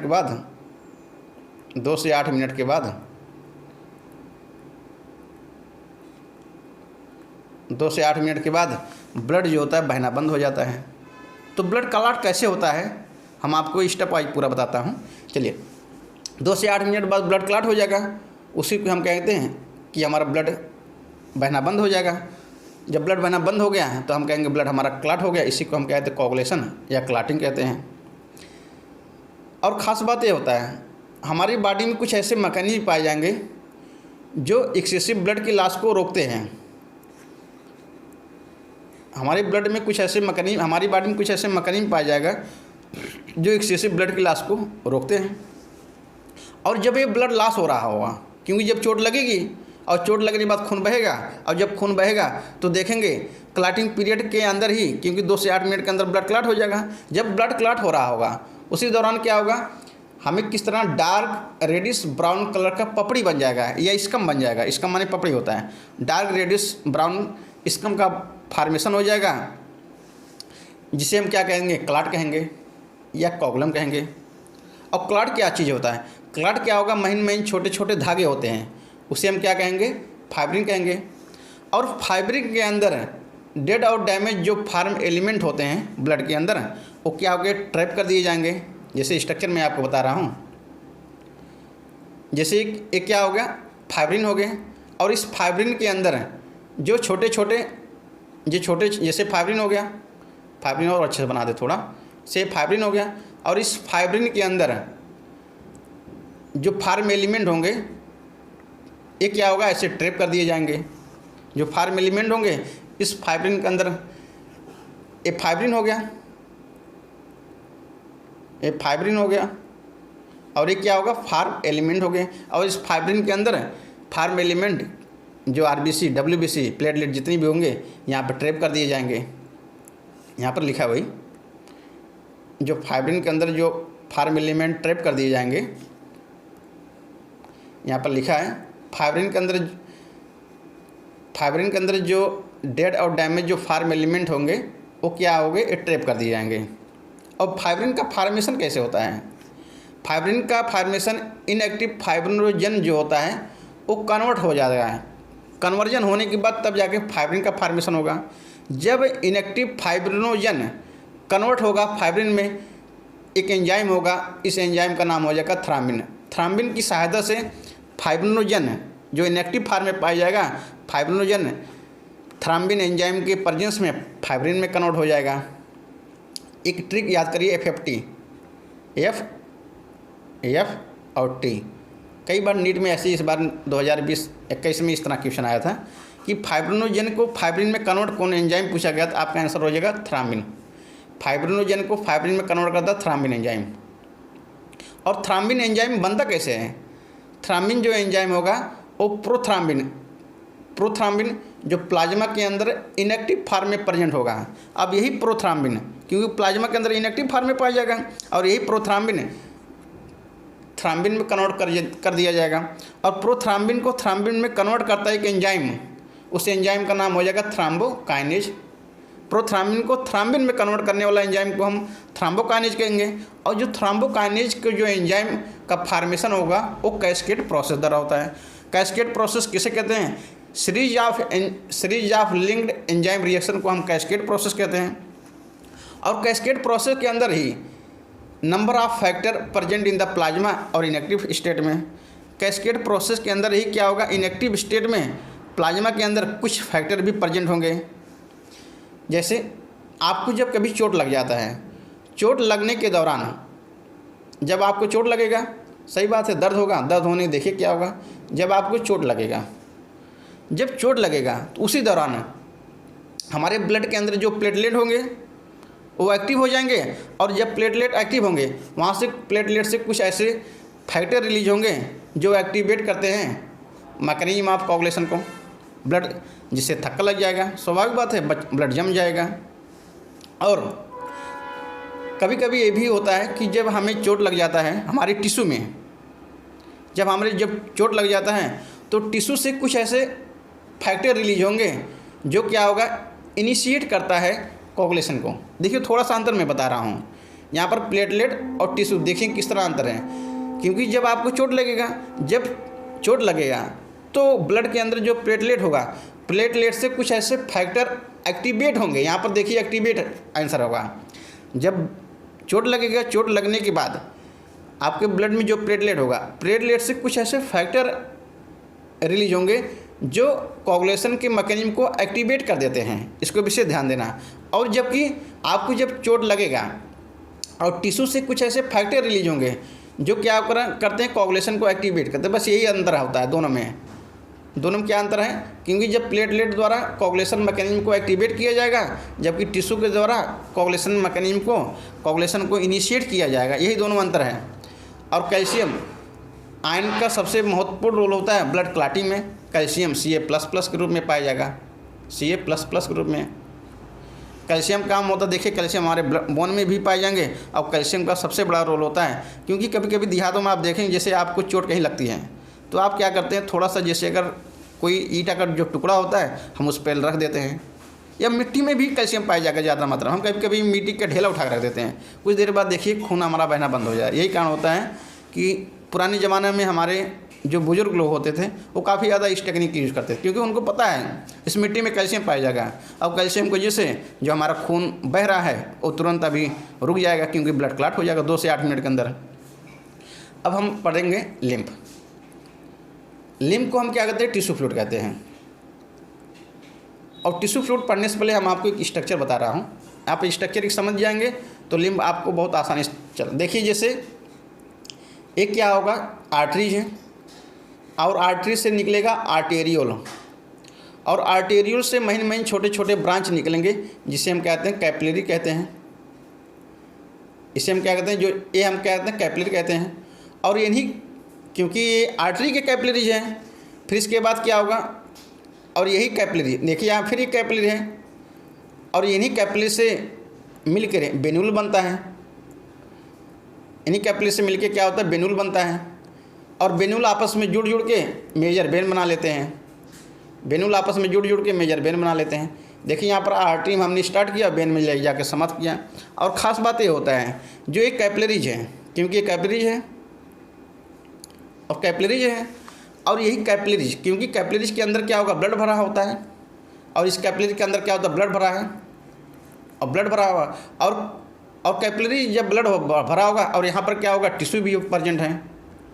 यहाँ क्या होगा, टिश्यू प्रेजेंट है। जैसे ये टिश्यू, ये सब टिश्यू हो गए, क्योंकि ग्रुप ऑफ सेल को हम टिश्यू कहते हैं। और टिश्यू देखिए जो बीच बीच में जो स्थान होगा, यहाँ पर देखिए ये क्या टिश्यू हो गए, और जो टिश्यू के बीच में जो स्थान होगा, यहाँ पर टिश्यू के बीच में जो स्पेस हमें दिख रहा है, इस स्पेस को हम कहते हैं इंटरस्टिशियल स्पेस कहते हैं, इंटरस्टिशियल स्पेस कहते हैं। और इसके अंदर जो लिक्विड भरा होता है, इसके अंदर जो लिक्विड भरा होता है इसे हम क्या कहते हैं, इंटरस्टिशियल फ्लूइड कहते हैं। क्योंकि टिश्यू के बीच जो स्पेस होगा उसे इंटरस्टिशियल स्पेस कहेंगे, क्योंकि ग्रुप ऑफ सेल को टिश्यू कहते हैं। ये हम कहेंगे सेल के बीच में जो स्पेस होगा उसे इंटरस्टिशियल स्पेस कहते हैं। और इस सेल के बीच में जो फ्लूइड भरा होता है उसे हम क्या कहते हैं, इंटरस्टिशियल फ्लूइड होते हैं। और देखिए जब कैपिलरी में प्रेशर ज़्यादा होता है, प्रेशर ज़्यादा क्योंकि डिफ्यूजन हमेशा हाई प्रेशर से लो प्रेशर की तरफ होगा, और कैपिलरी में प्रेशर ज़्यादा, और प्रेशर ज़्यादा होने की वजह से यहाँ से कुछ कैपिलरीज के अंदर प्रेशर ज़्यादा होगा, और जब प्रेशर ज़्यादा होने की वजह से जो कैपिलरीज के अंदर वाटर या और वाटर में घुलित जो न्यूट्रिएंट होंगे वो क्या होगा, इस इंटरस्टिशियल स्पेस में आ जाएंगे, और इंटरस्टिशियल स्पेस में इंटरस्टिशियल फ्लूइड के रूप में भर जाएंगे। और ख़ास बात होता है जब ये मान लीजिए ग्लूकोज आया या ऑक्सीजन आया इस कैपिलरी के द्वारा इस सेल के पास चला गया, सेल ने इसकी यूज़ किया, सेल ने यूज़ करने के बाद जो फिर बेस्ट सब्सटेंस भी निकलेंगे, सेल ने यूज़ किया, फिर इसके बाद क्या होगा, जो सब्सटेंस बनेंगे इसके ले जाके मेजर वेन में इंटर कर दिया जाएगा। मेजर वेन में ले जाके सब्सटेंस को यहाँ से जो, क्योंकि देखिए जो फ्लूइड इंटरस्टिशियल जो फ्लूइड होगा इसे हम लिम्फ भी कहते हैं, और यही लिम्फ लिम्फेटिक सिस्टम के द्वारा इस लार्ज वेन में हम ले जाके डिलीवरी कर देंगे या हम पहुंचा देंगे। बस यही लिखा है, आपको मैं बता रहा हूं। क्योंकि और ख़ास बात है कैपिलरी के अंदर जो मेजर प्रोटीन होंगे, जो प्रोटीन होगा और फार्म एलिमेंट वो कैपिलरी से कभी नहीं पास होंगे, सिर्फ वाटर कुछ मात्रा में पास होंगे, और वाटर में जो घुलित न्यूट्रिएंट वो भी पास हो जाएंगे।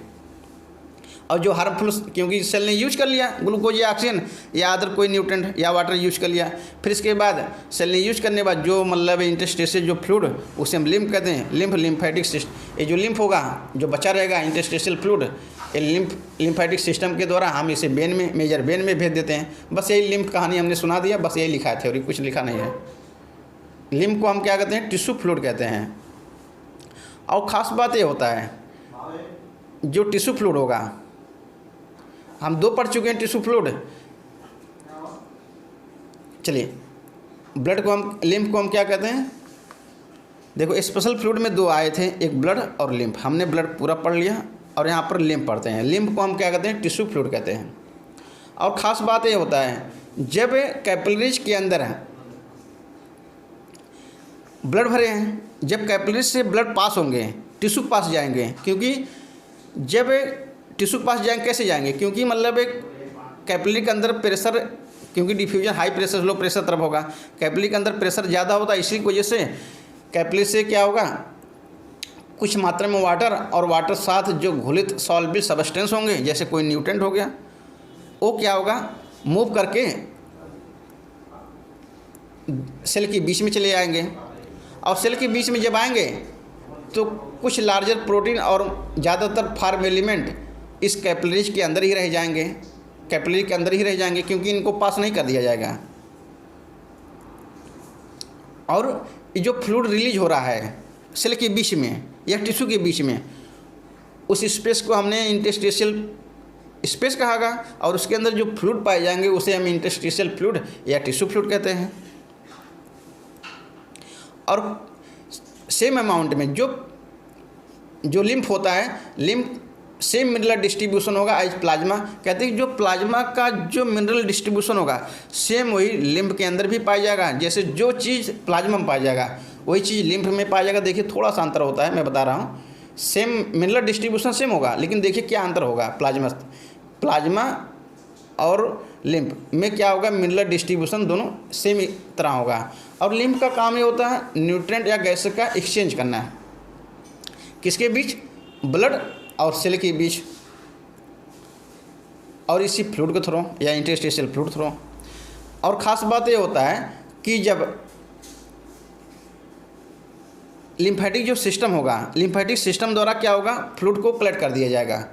लिम्फेटिक सिस्टम द्वारा फ्लूइड को कलेक्ट कर दिया जाएगा, फिर इसके बाद इसको भेज दिया जाएगा मेजर वेन में। हमने यही बताया था कि सेल ने यूज किया न्यूट्रिएंट या वाटर सॉल्युबल सब्सटेंस। इसके बाद क्या होगा, जो फ्लूइड बचे रहेंगे या उससे मतलब जो हार्मफुल जो सब्सटेंस निकलेगा, गंदा हो जाएगा, जैसे कार्बन डाइऑक्साइड रिलीज होगा या मतलब अदर भी सब्सटेंस, उसको क्या होता है लिम्फेटिक सिस्टम द्वारा मेजर वेन में भेज दिया जाएगा। और जो फ्लूइड लिम्फेटिक सिस्टम के अंदर जो प्रेजेंट होगा, देखिए जो टिश्यू के अंदर जो फ्लूइड प्रेजेंट होंगे उसे इंटरस्टिशियल फ्लूइड कहते हैं, और उसी इंटरस्टिशियल फ्लूइड को हम लिम्फ कहते हैं। और लिम्फ लिम्फेटिक सिस्टम के अंदर पाए जाएंगे, इसलिए इस फ्लूइड का नाम रख दिया लिम्फ। लिम्फेटिक सिस्टम के अंदर जो फ्लूइड पाए जाएंगे लिम्फ कहते हैं, और उसी लिम्फ को भी हम इंटरस्टिशियल फ्लूइड कहते हैं। और लिम्फ जो होता है, लिम्फ का कलरलेस होता है, लिम्फ का कोई कलर वलर नहीं होता है, लिम्फ कलरलेस फ्लूइड होंगे, क्योंकि इसमें आरबीसी नहीं पाया जाएगा। और ख़ास बात, लिम्फ के अंदर डब्ल्यूबीसी पाया जाएगा, और डब्ल्यूबीसी में कौन डब्ल्यूबीसी पाया जाएगा, लिम्फोसाइट डब्ल्यूबीसी पाया जाएगा। और इसी लिम्फोसाइट का काम ही होता है इम्यून रिस्पांस को हमारी बॉडी में प्रोवाइड करना। लिम्फोसाइट की वजह से हमारी बॉडी में प्रतिरोध क्षमता उत्पन्न होता है। लिम्फ का काम ही होता है न्यूट्रिएंट और हार्मोन्स का ट्रांसपोर्ट करना, क्योंकि हमारे ब्लड में भी देखिए दो जहाँ हार्मोन्स का ट्रांसपोर्ट होगा, एक लिम्फ थ्रू हो रहा है ट्रांसपोर्ट, एक ब्लड थ्रू हार्मोन्स का ट्रांसपोर्ट हो रहा है। और ख़ास बात ये होता है, क्योंकि डाइजेशन और एब्जॉर्प्शन हमने टॉपिक में ही पढ़ा था, लिम्फ जो होता है और एक माध्यम और भी होता है एब्जॉर्ब होने के लिए। तो देखिए फैट एब्जॉर्ब होता है, क्योंकि लिम्फ एक ऐसा फ्लूइड होता है, फैट इसके थ्रू भी एब्जॉर्ब होगा। फैट एब्जॉर्ब दो द लिम्फ होता है, क्योंकि फैट जो होता है लिम्फ के अंदर एब्जॉर्ब हो जाएंगे लैक्टियल के थ्रू, और लैक्टियल प्रेजेंट होगा और इंटेस्टाइन बिलाई के अंदर। कहने का मतलब जो फैट होगा वो लिम्फ के अंदर एब्जॉर्ब हो जाएगा, और लिम्फ के अंदर लैक्टियल के अंदर इंटेस्टाइन बिलाई पाए जाएंगे। सर्कुलेटरी पाथवे में सर्कुलेटरी पैटर्न जो दो प्रकार का होता है, एक क्लोज सिस्टम होता है और एक ओपन सिस्टम होता है। और ओपन सिस्टम सर्कुलेटरी पाथवे पाए जाएंगे आर्थ्रोपोडा और मोलस्का में। ओपन सर्कुलेटरी जो सिस्टम होगा, इसमें जो हार्ट द्वारा जो ब्लड पंप होगा ये पास कर दिया जाएगा ओपन स्पेस या बॉडी कैविटी में पास करवा दिया जाएगा, जिससे हम कहते हैं साइनस कहते हैं। आप कैसे समझेंगे ओपन सर्कुलेटरी सिस्टम? जैसे हम हार्ट को मान लेते हैं मोटर पंप, जिसे आप खेतों में जो पानी सींचते हैं, बस उसी सेम आप समझिए ओपन सर्कुलेटरी सिस्टम। जैसे आप मोटर को हार्ट हम मान लें और ब्लड को वाटर मान लें, और जो खेत होता है तो खेत को हम बॉडी कैविटी मान लेंगे। जैसे मोटर द्वारा हम पानी को चलाते हैं और पूरा खेत को सींचते हैं, मोटर द्वारा जब पानी को सप्लाई पूरा खेत में कर दिया जाएगा, पूरा डब पानी खेत में भर दिया जाएगा, वो क्या ओपन सर्कुलेटरी सिस्टम है। उसी प्रकार जब हमारे हार्ट से ब्लड फ्लो होगा और वही ब्लड जाके बॉडी आर्गन में जाके पूरा डबाडब रहेगा, पूरा एकदम भरा रहेगा, जिससे हमारा जो बॉडी आर्गन होंगे वो बात करते रहेंगे। यही कारण होगा कि ओपन सर्कुलेटरी सिस्टम में हार्ट ब्लड पंप तो जरूर करेगा, लेकिन वो डायरेक्ट बॉडी आर्गन पे ऐसे बात करता रहेगा। क्लोज सर्कुलेटरी सिस्टम एनलिडा और कार्डेटम पाया जाएगा। क्लोज सर्कुलेटरी सिस्टम में ये भी ब्लड पंप हार्ट द्वारा हो रहा है, लेकिन ये सदैव ब्लड वेसल्स के अंदर ही ऐसे ब्लड सर्कुलेट करेगा। और इसमें खास बात क्लोज सर्कुलेटरी सिस्टम ये होता है, ब्लड और आर्गन एक दूसरे के संपर्क में नहीं आते हैं। और जो क्लोज सर्कुलेटरी सिस्टम होगा मोर एडवांटेजियस होगा, मतलब ज़्यादा फायदेमंद होगा। क्यों? क्योंकि इसमें जो फ्लूइड का फ्लो होगा मोर प्रिसाइजली रेगुलेटेड, फ्लूइड के फ्लो को हम आसानी से रेगुलेट कर सकते हैं। कहते हैं जितने भी वर्टिब्रेट होते हैं उनका जो मस्कुलर चैम्बर हार्ट होता है, जैसे किसी में 2 चैम्बर हार्ट होते हैं, किसी में 3 चैम्बर हार्ट होते हैं, किसी में 4 चैम्बर हार्ट होते हैं। अब हम फिश की बात करें, फिश में क्या होगा, 2 चैम्बर हार्ट होगा, एक वेंट्रिकल हो जाएगा और एक एट्रियम हो जाएगा। जबकि एम्फीबिया की हम बात करें और रेप्टाइल क्रोकोडाइल को छोड़ करके इसमें 3 चैम्बर हार्ट होगा। 3 चैम्बर हार्ट जिसमें 2 एट्रिया होगा और एक वेंट्रिकल होगा। और क्रोकोडाइल बर्ड और मैमल्स की हम बात करें, इसमें 4 चैम्बर हार्ट होता है, जिसमें से 2 एट्रिया होंगे और 2 वेंट्रिकल होंगे। अभी हम आपको स्ट्रक्चर बताएंगे। यहाँ पर फिश बारे में लिखा है, फिश में हम पढ़ना हमें सिंगल सर्कुलेशन। चलिए हम बताते हैं सिंगल सर्कुलेशन किसे कहते हैं, फिर हम आपको जो लिखा है उसको दिखाते हैं। सिंगल सर्कुलेशन में क्या होगा, सबसे पहले फिश की हम बात कर रहे हैं, क्योंकि फिश में सिंगल सर्कुलेशन पाएगा। ये हार्ट है, ये हार्ट द्वारा क्या होगा, डीऑक्सीजनेटेड ब्लड पंप होगा, डीऑक्सीजनेटेड ब्लड। ये फिश की हम केस कर रहे हैं, फिश की हम बात कर रहे हैं। फिश में सिंगल सर्कुलेशन होगा। सिंगल सर्कुलेशन किस तरह होगा, सबसे पहले फिश के केस में जो हार्ट होगा वो हार्ट डीऑक्सीजनेटेड ब्लड को पंप करेगा और जाके गिल पास जाएगा। गिल क्या करेगा, इस डीऑक्सीजनेटेड ब्लड को ऑक्सीजनेशन करेगा। जब ऑक्सीजनेशन करने के बाद ये ऑक्सीजनेशन करेगा, जब ऑक्सीजनेशन करने के बाद अब यही ऑक्सीजनेटेड ब्लड क्या होगा, हमारे बॉडी आर्गन पास जाएगा, बॉडी आर्गन पास जाएगा, या हमारे बॉडी पास जाएगा। और इसी बॉडी से, क्योंकि स्वाभाविक बात है ऑक्सीजनेटेड बढ़ जाएगा, और जब ये ब्लड को यूज करेगा इसके बदले में जो हमारी बॉडी के जो टिश्यू होंगे कार्बन डाइऑक्साइड जनरेट करेंगे, जिससे ब्लड डीऑक्सीजनेटेड हो जाएगा। अब यही डीऑक्सीजनेटेड ब्लड पुनः हार्ट के पास भेज दिया जाएगा। यही डीऑक्सीजनेटेड ब्लड पुनः हम हार्ट के पास भेज दिया जाएगा। इसी को हम कहेंगे सिंगल सर्कुलेशन। और जो सिंगल सर्कुलेशन फिश में पाया जाएगा, चलिए देखते हैं। हार्ट से निकलेगा डीऑक्सीजनेटेड ब्लड, गिल पास जाएगा और गिल से ऑक्सीजनेशन होगा, फिर यही ऑक्सीजनेटेड जो ब्लड होगा बॉडी के पास जाएगा, फिर बॉडी से डीऑक्सीजनेटेड ब्लड हार्ट के पास जाएगा। अब यही देखिए लिखा है। अब हम दिखाते हैं फिश के बारे में। देखिए स्ट्रक्चर में किस तरह लिखा है फिश। यहाँ पर लिखा है जो फिश में जो हार्ट होते हैं वो डीऑक्सीजनेटेड ब्लड को पंप करेंगे। ये फिश के केस में हम पढ़ रहे हैं, क्योंकि सिंगल सर्कुलेशन फिश में होगा। फिश में जो हार्ट होगा वो डीऑक्सीजनेटेड ब्लड को पंप करेगा, और यही डीऑक्सीजनेटेड ब्लड अब पहुँचेंगे गिल्स के पास, और गिल्स द्वारा इस ब्लड को क्या होगा, डीऑक्सीजनेटेड ब्लड को ऑक्सीजनेटेड किया जाएगा, शुद्ध किया जाएगा। अब यही जो गिल द्वारा ऑक्सीजनेटेड ब्लड होगा इसे हम बॉडी पार्ट में भेज देंगे, और बॉडी पार्ट भेजने के बाद फिर पुनः जो, क्योंकि बॉडी पार्ट में जब जाएगा फिर पुनः बॉडी में डीऑक्सीजनेटेड हो जाएगा ब्लड, फिर यही डीऑक्सीजनेटेड ब्लड पुनः हम इसे हार्ट के पास भेज देंगे। इसे हम कहते हैं सिंगल सर्कुलेशन कहते हैं।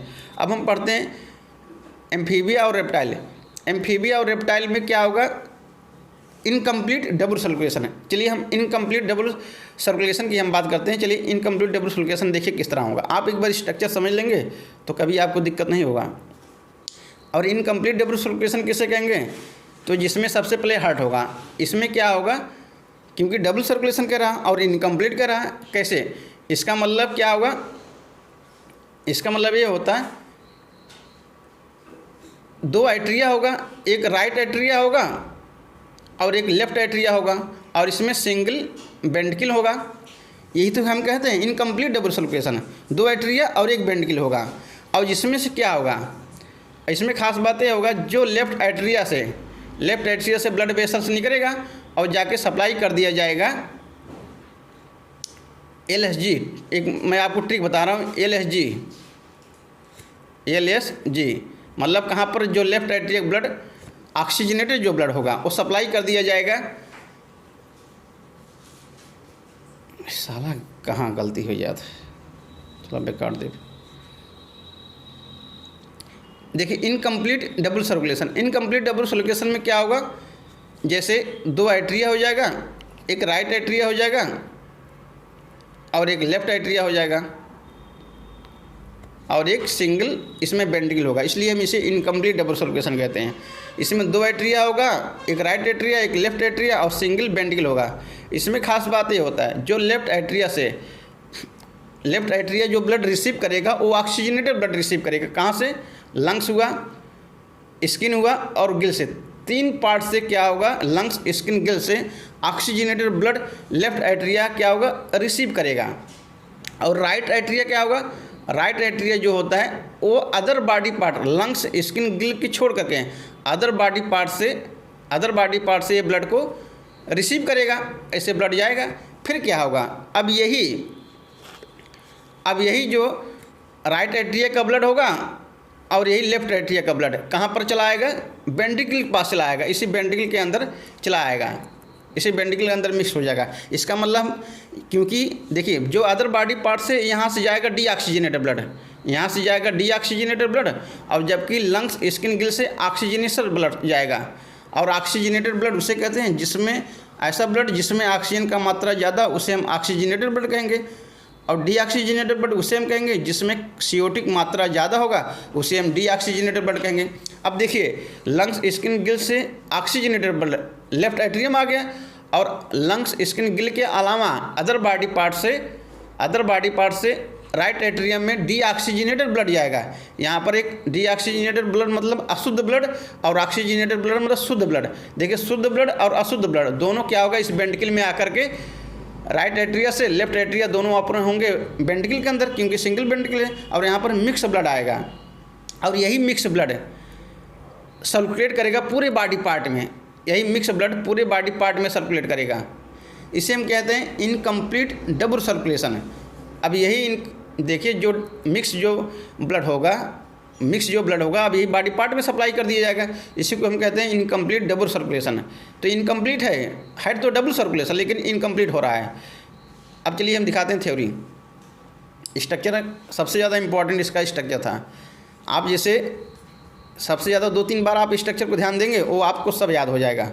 जैसे यहाँ पर लिखा है इनकम्प्लीट डबल सर्कुलेशन। इनकम्प्लीट जो डबल सर्कुलेशन होगा वो पाया जाएगा एम्फीबिया और रेप्टाइल में। इसमें खास बात होता है लेफ्ट एट्रियम क्या करेगा, ऑक्सीजनेटेड ब्लड रिसीव करेगा गिल्स लंग्स और स्किन से, जबकि राइट एट्रियम जो ब्लड होगा वो डीऑक्सीजनेटेड ब्लड रिसीव करेगा। कहाँ से? अदर बॉडी पार्ट से। अदर बॉडी पार्ट मतलब क्या होगा, लंग्स स्किन गिल के अलावा अदर बॉडी पार्ट से।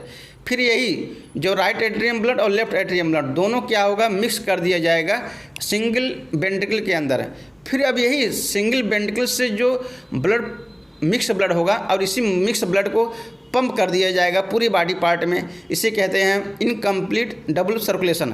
अब हम पढ़ते हैं मैमल्स और बर्ड के केस में क्या होगा, वो कंप्लीट डबल सर्कुलेशन पाया जाएगा। देखिए यहाँ पर लिखा है मैमल्स और बर्ड के केस में हम पढ़ेंगे कंप्लीट डबल सर्कुलेशन होता है। इसमें किस तरह स्ट्रक्चर होगा, तो चलिए इसको स्ट्रक्चर हम बताते हैं। बर्ड और मैमल्स केस में काफ़ी ज़्यादा इंपॉर्टेंट है, एक बार स्ट्रक्चर आप समझ दीजिए बस।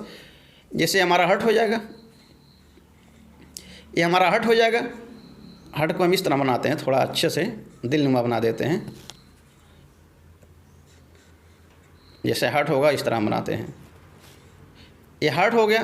क्योंकि देखिए जो रफली स्ट्रक्चर होगा थोड़ा सपने समझने में ज़्यादा हमें आसान होता है। ये हमारा हार्ट हो गया, ये राइट एट्रियम हो गया और ये लेफ्ट एट्रियम हो गया, और राइट वेंट्रिकल हो गया और लेफ्ट वेंट्रिकल हो गया। तो देखिए जो लेफ्ट एट्रिया होगा वो क्या करेगा, यहाँ पर लंग्स होंगे, यहाँ पर लंग होगा, ये लंग्स होगा। ये क्या करेगा, अब यही देखिए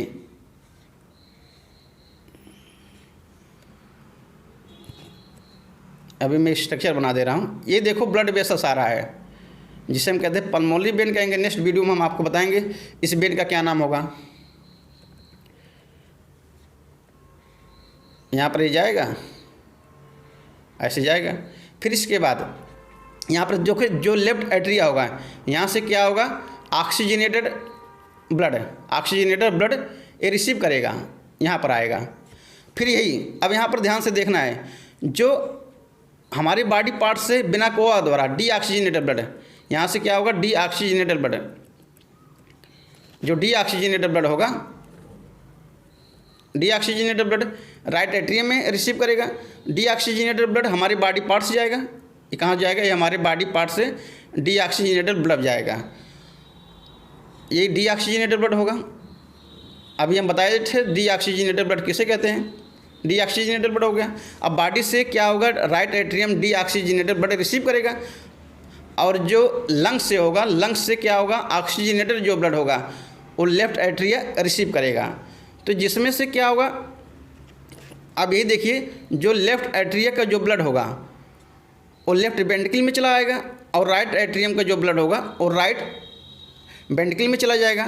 अब देखिए क्या होगा, अब ब्लड हमारा पहुंच गया लेफ्ट एट्रियम और राइट वेंट्रिकल पास पहुंच गया। अब यही लेफ्ट वेंट्रिकल का जो ब्लड होगा, क्योंकि यही ऑक्सीजनेटेड ब्लड आया, लेफ्ट एट्रियम का ब्लड लेफ्ट वेंट्रिकल में ऑक्सीजनेटेड ब्लड आया, फिर यही ऑक्सीजनेटेड ब्लड पंप कर दिया जाएगा पूरे बॉडी पार्ट में पंप कर दिया जाएगा, टिश्यू या बॉडी पार्ट में पंप कर दिया जाएगा। और इसी बॉडी पार्ट से जो डीऑक्सीजनेटेड ब्लड होगा, यही डीऑक्सीजनेटेड ब्लड पुनः ये राइट एट्रियम में चला जाएगा, जो डीऑक्सीजनेटेड ब्लड होगा। ये जो हम बना रहा हूँ ग्रीन कलर का, वो डीऑक्सीजनेटेड ब्लड है। अब बॉडी से क्या होगा, डीऑक्सीजनेटेड ब्लड राइट एट्रियम में चला जाएगा, फिर यही राइट एट्रियम का ब्लड जो राइट वेंट्रिकल में चला जाएगा, फिर यही राइट वेंट्रिकल का जो ब्लड होगा, राइट वेंट्रिकल का ब्लड अब पुनः चला जाएगा। कलर में चेंज कर देना, थोड़ा आसान रहेगा। अब यही राइट वेंट्रिकल का जो ब्लड होगा वो पुनः चला जाएगा लंग पास, राइट वेंट्रिकल का ब्लड पुनः चला जाएगा लंग्स पास, क्योंकि जो राइट वेंट्रिकल से जो ब्लड होगा पुनः वो डीऑक्सीजनेटेड ब्लड हो रहा है। देखिए यहाँ पर डबल सर्कुलेशन हमें कैसे दिखा, ध्यान से आप सुनिए। इसमें आपको ये देखना है कि देखिए, जब हमने देखिए राइट एट्रियम का जो ब्लड होगा, राइट एट्रियम का जो ब्लड लेफ्ट वेंट्रिकल में, राइट एट्रियम का ब्लड राइट वेंट्रिकल में आया, फिर राइट वेंट्रिकल का जो ब्लड होगा वो पुनः चला गया लंग्स में, और लंग्स से क्या होगा, ऑक्सीजनेशन होगा, शुद्ध हुआ ब्लड, फिर वही डीऑक्सीजनेटेड ब्लड चला आया लेफ्ट एट्रियम में। ये पूरा हमारा एक सर्कुलेशन कंप्लीट हो गया। इसे हम पल्मोनरी सर्कुलेशन कहेंगे। नेक्स्ट टॉपिक में हम आपको डिटेल बढ़ाएंगे। और दूसरा क्या होगा, जब लेफ्ट एट्रिया का ब्लड लेफ्ट वेंट्रिकल में आ गया, फिर यही लेफ्ट वेंट्रिकल का जो ब्लड शुद्ध जो ब्लड होगा वो बॉडी पार्ट में जाएगा, जो ऑक्सीजनेटेड ब्लड होगा ये बॉडी पार्ट में चला जाएगा, और इसी बॉडी पार्ट से जो डीऑक्सीजनेटेड ब्लड, क्योंकि ये डीऑक्सीजनेटेड ब्लड है, और यही बॉडी पार्ट से डीऑक्सीजनेटेड ब्लड पुनः राइट एट्रियम में चला जाएगा। इसे क्या कहते हैं, दूसरा नंबर हम सर्कुलेशन, उसे सिस्टेमिक सर्कुलेशन कहते हैं। यहाँ पर हमें डबल सर्कुलेशन देखने मिला। क्लियर। अब हम आपको स्ट्रक्चर बना दिए, अब हम आपको थ्योरी दिखाते हैं। देखिए थ्योरी किस तरह लिखा है। यदि हम आपको डायरेक्ट थ्योरी बता देते तो डायरेक्ट आपको शायद समझ में नहीं आता, रहता तो 1 ही मिनट का काम, लेकिन समझ नहीं आता। काफ़ी ज़्यादा इंपॉर्टेंट पॉइंट था ये, क्योंकि ये सिर्फ सम कॉन्सेप्ट, ये सब जितनी भी हार्ट हमें पढ़ना, सब हमारा कॉन्सेप्ट बेस है हार्ट। तो यहाँ पर ध्यान से देखेंगे, बर्ड और मैमल्स में क्या होगा, डबल सर्कुलेशन पाया जाएगा बर्ड और मैमल्स में। और बर्ड और मैमल्स में खास बात ये होता है, जो डबल सर्कुलेशन किस तरह, देखिए कंप्लीट डबल सर्कुलेशन पाया जाएगा। कैसे, क्योंकि जो लेफ्ट एट्रिया होगा, लेफ्ट एट्रिया का जो ऑक्सीजनेटेड जो ब्लड होगा वो जाएगा, पास करवा दिया जाएगा वेंट्रिकल के पास, सेम साइड के, मतलब जो लेफ्ट एट्रिया का जो ब्लड होगा, ऑक्सीजनेटेड जो ब्लड होगा वो लेफ्ट वेंट्रिकल के पास पहुंचा दिया जाएगा। फिर उसी प्रकार जो राइट एट्रिया का जो डीऑक्सीजनेटेड ब्लड होगा वो राइट वेंट्रिकल में पहुंचा दिया जाएगा, अपनी ही सेम साइड में, क्योंकि अपनी ही सेम साइड में, क्योंकि राइट एट्रिया का ब्लड राइट वेंट्रिकल पर जाएगा, इसलिए सेम साइड होएगा। फिर वही, अब क्योंकि जो वेंट्रिकल का जो ब्लड होगा विदाउट मिक्सिंग, क्योंकि हमने इनकम्प्लीट डबल सर्कुलेशन में देखा था वेंट्रिकल का जो ब्लड होगा मिक्स कर रहा था, लेकिन इस केस में बर्ड और मैमल्स केस में वेंट्रिकल का जो ब्लड बिना मिक्स किए दोनों सेपरेट सर्कुलेटरी पाथवे के द्वारा, दोनों अलग अलग सर्कुलेटरी पाथवे होते हैं, राइट वेंट्रिकल और लेफ्ट वेंट्रिकल होगा, और इसी को हम कहते हैं डबल सर्कुलेशन कहते हैं। ऐसे एनिमल को हम डबल सर्कुलेशन कहेंगे, क्योंकि राइट एट्रियम का, राइट वेंट्रिकल का जो ब्लड वो हमारे लंग्स पास चला जाएगा। राइट वेंट्रिकल, देखिए राइट वेंट्रिकल का जो ब्लड होगा वो हमारे लंग्स पास चला जाएगा, डीऑक्सीजनेटेड ब्लड होगा, और लेफ्ट वेंट्रिकल जो ब्लड होगा हमारी बॉडी पास चला जाएगा। दोनों सब अलग अलग सेपरेट सर्कुलेशन हो रहा है, इसलिए हम कहते हैं डबल सर्कुलेशन। डबल सर्कुलेशन हमारा एक बार पल्मोनरी सर्कुलेशन, एक सिस्टेमिक सर्कुलेशन होगा, इसलिए हम इसको डबल सर्कुलेशन कहेंगे। Double circulation